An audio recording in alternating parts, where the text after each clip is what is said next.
আমি মরে গেলে তুমি কি আরেকটা বিয়ে করবা? না না, কি বলো, আমি আর বিয়ে করব না। ও আচ্ছা, ফুলে ফুলে ঘুরে মধু খেয়ে বেড়াবা তাই না? আচ্ছা, আমি বিয়ে করে নেব। সে তো করবেই, আমার মরার অপেক্ষা করে তো তুমি আসো। না না গো, আমি তোমাকে কিছুতেই মরতে দেব না। হ্যাঁ আমি জানি তো, আমি বিছানায় অসুস্থ হয়ে পড়ে থাকবা আর তুমি বাইরে মেয়ে নিয়ে ফুর্তি করে বেড়াবা। কি যে বলো, বাইরে ফুর্তি করতে যাব কেন? আচ্ছা, তার মানে ঘরে এনে ফুর্তি করবা?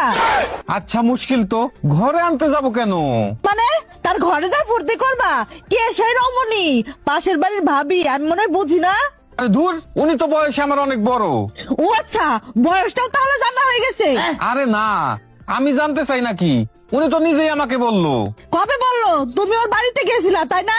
আরে না, ওনার ফোনটা হ্যাং করছিল, ভাইয়া বাসায় ছিল না, তাই আমাকে একটু ডাকছিল। ও আচ্ছা, ভাইয়া যখন বাসায় থাকে না তখন তুমি ওর বাড়িতে যাও না? চরিত্রহীন ভ্রমপট, আজই তোকে ডিভোর্স দেবো। আরে দূর পাগলি, ডিভোর্স কি আর একদিনে হয় নাকি? ডিভোর্স দিতেও 3 মাস সময় লাগে। সে খবর নেওয়া হয়ে গেছে, বাকি কি রেখেছো আর শুনি? কি যে বলো, তুমি ঘুমাও তো। আমি ঘুমাই আর তুমি ভাবির সাথে ডেটিং করতে যাও তাই না? ধুর, তোমার যা মন চাই ভাবো, আমি গেলাম।